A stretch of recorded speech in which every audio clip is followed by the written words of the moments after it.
तो आप बात जो बड़ी आती है वो ये आती है कि दिल्ली के तख्त पर बैठेगा कौन। तो जो सरदार बघेल सिंह चाहते थे वो जस्सा सिंह आलूवालिया दिल्ली के तख्त पर बैठे, क्योंकि जब जस्सा सिंह आलूवालिया ने लाहौर पर फतेह किया था तब उनको सुल्तान उल का खिताब मिला था। तो सरदार बघेल सिंह चाहते थे वे उस तख्त पर सरदार जस्सा सिंह आलूवालिया बैठे, पर जस्सा सिंह रामगढ़िया वो इस बात से सहमत नहीं थे, क्योंकि वो कहते थे कि कोई कैसे खालसा राज में कोई मनुष्य कोई व्यक्ति राज कर सकता है।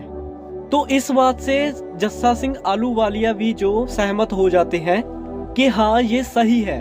तो उसके बाद लाल किले पर केसरी निशान साहब को जुलाया जाता है और दिखाया जाता है कि दिल्ली पर वो सिखों का राज हो गया है, जब मुगलों ने सिखों के आगे घुटने टेके थे।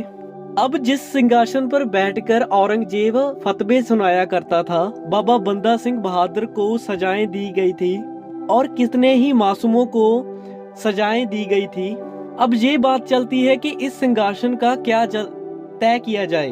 तय किया गया कि इस सिंहासन का बड़ा हिस्सा वो तोड़ा जाएगा और उसको पंजाब ले जाया जाएगा, और एक सिल को उस सिंहासन से तोड़ा जाता है और तोपों को जो जस्सा सिंह रामगढ़िया थे घोड़ों के पीछे बांधकर अमृतसर लेकर जाते हैं और रामगढ़िया बुंगा में रखते हैं। अगर आप अमृतसर जाते हैं तो रामगढ़िया बुंगा में अब भी आपको उस सिंहासन का एक टुकड़ा और कुछ तोपे और वो ये गवाही भरती है कि सिखों ने कभी दिल्ली पर राज किया था, कब्जा किया था। उसके बाद शाह आलम सोचता है कि कैसे दिल्ली पर दोबारा कब्जा किया जाए और किया राज किया जाए। एक गुप्त मीटिंग होती है, उसमें एक व्यक्ति बताता है हम लड़कर सिखों से नहीं जीत पाएंगे, हमें कोई बीच का रास्ता चुनना पड़ेगा, बातचीत करने का रास्ता ढूंढना पड़ेगा। बातचीत करने के लिए कोई ऐसा इंसान चाहिए था जिसकी सिखों के साथ दोस्ती, तो चुना जाता है बेगम समरू को। इनका जो पहला नाम था वो था फरजाना बेगम। इन्होंने अंग्रेज अधिकारी बाल्टन समरू के साथ शादी की थी, जिन्होंने अंग्रेज अधिकारी बाल्टन समरू के साथ शादी की थी। बाल्टन समरू सरदाना एलकार के रियासत थे, उन्होंने बाद में सरदाना पर राज भी किया। बेगम समरू को इसलिए चुना गया क्योंकि सरदार बघेल सिंह ने बेगम समरू को अपनी धर्म बहन बनाया था। इसका भी एक बड़ा किस्सा है। एक टाइम बेगम समरू अपने मायके जा रही थी और उनकी जो डोली थी वो मुस्लिम सैनिकों ने उठाई हुई थी। तो रास्ते में उनको सिख सैनिक मिलते हैं। उनको लगता है कि जो मुस्लिम सैनिक है वो हिंदू लड़की की डोली को अगवा कर लेकर जा रहे हैं। सिखों को देखकर वो जो मुस्लिम सैनिक थे वो डरकर भाग जाते हैं। तब उनको पता चलता है कि वो मुगल सैनिक वो डोली उठाकर नहीं लेकर जा रहे थे, वो उनको छोड़ने जा रहे थे। तब ये बात सरदार बघेल सिंह के पास पहुंचती है, तो सरदार बघेल सिंह उनको आज्ञा देते हैं कि इस लड़की को सही सलामत उसके ठिकाने पर भेजाया जाए। उनके साथ 5 सिख सैनिक भी भेजेंगे। जब इस बात को बेगम समरू सुनती है तो उनको लगता है कि कैसे कोई व्यक्ति जो औरतों की इज्जत करता है, उनकी इज्जत की रक्षा करता है, वो उनको कहती है कि मैं सरदार बघेल सिंह को मिलना चाहती हूँ। तो वो सरदार बघेल सिंह से 10,000 रुपए और 10 घोड़े लेकर वेट करती है। उस टाइम सरदार बघेल सिंह उनको अपनी धर्म बहन बनाते हैं। इसी के कारण मुगलों ने उनको चुना था सिखों के साथ बातचीत करने के लिए। बेगम समरू थी वो बहुत बुद्धिमान थी और अपनी पति के बाद सरदाना पर राज भी किया और उनको अंग्रेजी सियासत में काफी भाषाओं की जैसे अंग्रेजी, फारसी, पंजाबी, हिंदी इनकी नॉलेज थी।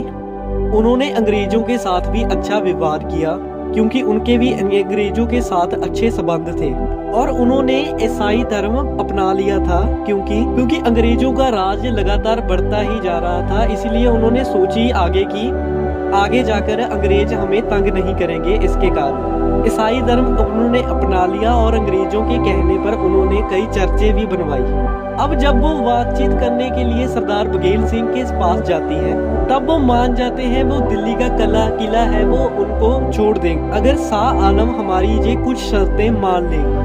अब ये ट्विस्ट आ रहा है भी वो शर्तें क्या थी।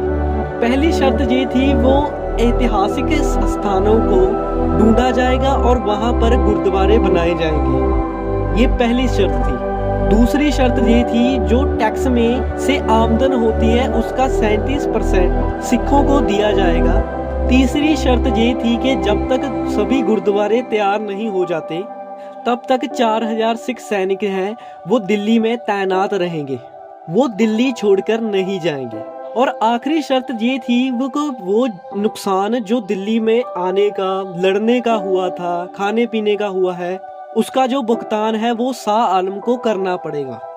तो उस समय 3 लाख का जुर्माना शाह आलम को लगाया जाता है। वो 3 लाख आज के समय में 300 बिलियन तक की रकम हो सकती है आज के समय में। इस समय वो सारी शर्तें जो शाह आलम मान जाता है, शुरू हो जाता है काम सिख ऐतिहासिक स्थानों को ढूंढने का, जो कि काफी मुश्किल काम था। इसे ढूंढने के लिए एक तरकीब बनाई जाती है कि सिखों से अनाउंसमेंट होती है, जो भी सिख इतिहास को बारे में उनको पता है वो हमें बताएगा तो हम उनको भारी इनाम देंगे। तो एक बूढ़ी औरत थी, उसकी उम्र लगभग 125 साल की थी और वो अंधा मुगल में रहती थी। उनको ये पता था कि कहाँ पर श्री गुरु तेग बहादुर जी की शहीदी हुई थी। उनके जो नाना थे वहाँ पर दीवा जलाया करते थे, उसकी माता भी वहाँ पर दीवा जलाया करती थी। अब वो बूढ़ी औरत भी वहाँ पर दीवा जलाती थी। वो औरत बताती है कि कहाँ पर श्री गुरु तेग बहादुर जी शहीदी होती है, उस जगह पर अब गुरुद्वारा शीशगंज साहिब है। ये गुरुद्वारा तो आसानी से मिल गया था, गुरुद्वारा बंगला साहिब भी आसानी से मिल गया था, क्योंकि वहाँ पर महाराजा जय सिंह का बंगला पहले से ही मौजूद था। और गुरु नानक जी ने प्याऊ के पास वो एक कुआं होता है वो वहाँ पर मौजूद था। सबसे ज्यादा जो मुश्किल आई थी वो स्थान ढूंढने में आई थी जहाँ पर सिखों के 9वें गुरु श्री गुरु तेग बहादुर जी के देह का संस्कार किया था। तो एक व्यक्ति था जिसका नाम था लक्की साहब बंजारा। उसने गुरु साहिब की देह को अपनी हवेली के अंदर ले जाया, उसके बाद अपनी हवेली को आग लगा दी। ऐसे गुरु साहिब की देह का संस्कार किया गया था। तो इस स्थान को ढूंढने में काफी ज्यादा प्रॉब्लम आ रही थी। एक व्यक्ति आता है तो वो सरदार बघेल सिंह को कहता है कि मुझे पता है कि कहाँ पर गुरु साहिब की देह का संस्कार हुआ था, पर वो ये भी कहता है कि आपको वो जगह अब नहीं मिल पाएगी क्योंकि अभी इस टाइम पर वहाँ पर एक मस्जिद है। तो सरदार बघेल सिंह जी कहते हैं कि आप ऐसे कैसे कह सकते हैं कि उस जगह पर ही गुरु साहिब जी की देह का संस्कार हुआ था। तो वह व्यक्ति कहता है कि जब उस जगह की आप खुदाई करेंगे वहां पर एक गड़ा मिलेगा, उसमें गुरु साहिब की जो अस्थियां थी उसको दफनाया गया था। लक्की साहब बंजारा ने उनकी अस्थियों को धरती में दबा दिया था। बात की जाती है गुरु साहिब की अस्थियों को, तो शाह आलम से बात की जाती है। सरदार बघेल सिंह जी शाह आलम को कहते हैं कि अगर वो गड़ा पीतल का गड़ा वहां पर मिल गया तो वहां पर गुरुद्वारा तो जरूर बनेगा, अगर नहीं मिला तो वहां पर उससे भी ज्यादा बड़ी मस्जिद बनाई जाएगी सिखों की तरफ से।